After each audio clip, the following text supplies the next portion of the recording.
Hello everyone, I'm actually Feng, and thank you for inviting me to this talk show to spread awareness of pollution that is happening right now, and it is no longer a minor concern in the world.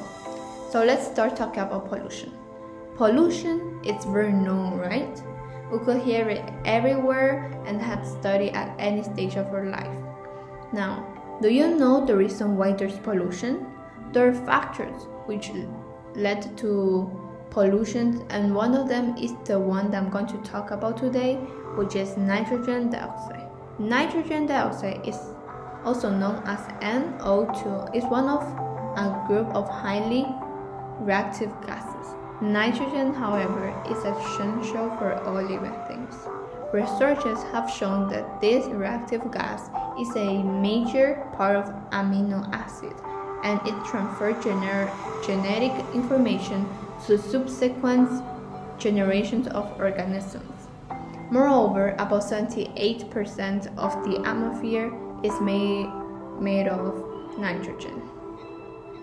Before anything, I would like to talk about the cause and effect of nitrogen dioxide in the environment. First of all, nitrogen is very harmful to the environment as well as human health.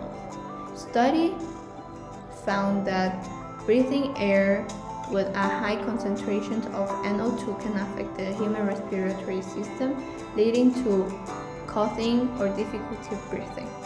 To the environment, on the other hand, causes acid rains and many other problems. Acid rains happens when nitrogen dioxide and nitrogen oxide interact with water. Nitrogen also is a part of a group of highly gaseous air pollutants. Moreover, too much nitrogen and phosphorus in the water causes algae to grow faster than ecosystem can handle. Significant increase in algae harm water quality, food resource and habitat, and decrease the oxygen that fish and other aquatic life need to survive, and sometimes can lead to death. So, how can we prevent acid rain? How can we avoid the death zones and stop harmful gases, you may ask? In order to prevent all those problems, we have to first prevent the core of the problem, which is the excess emissions of nitrogen dioxide. Researchers have shown that the main source of NO2 resulting from human activity is the combustion of fossil fuels, especially fuel used in car and heavy industry. It is also produced from making nitric acid, using explosive refining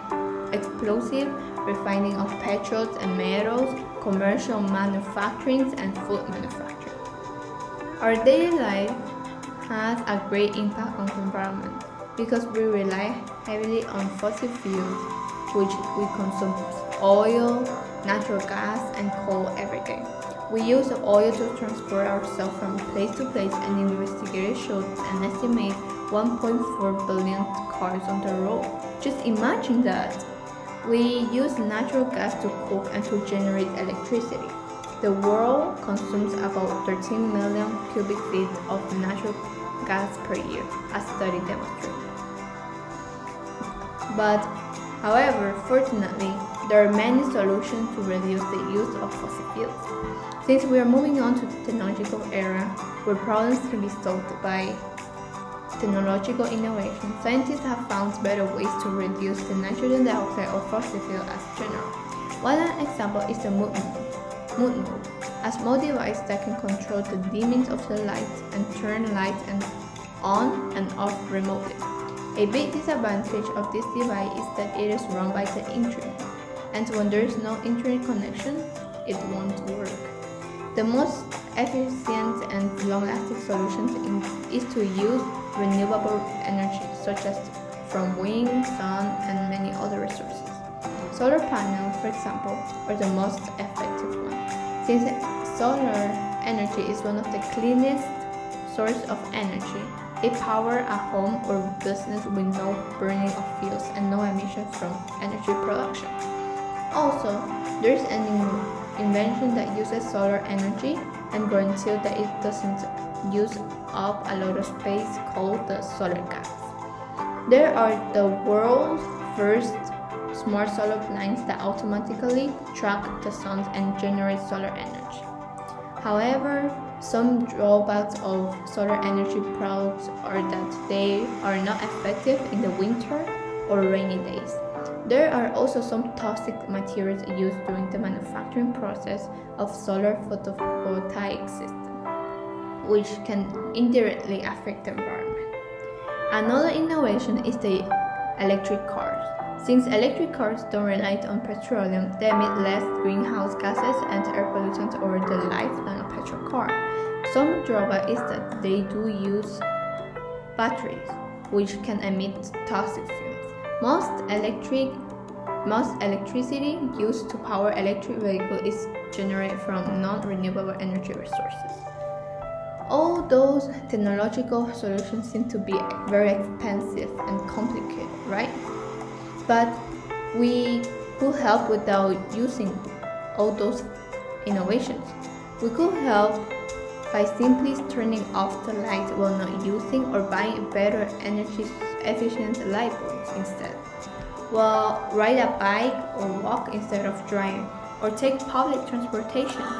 Everyone knows that small actions can add up to big changes. So, in order to reduce the emission of nitrogen dioxide, we have to reduce the use of fossil fuels in our daily life. Solutions are found, renewable resources we have, but what we need is to act. We have to start making the world a better place.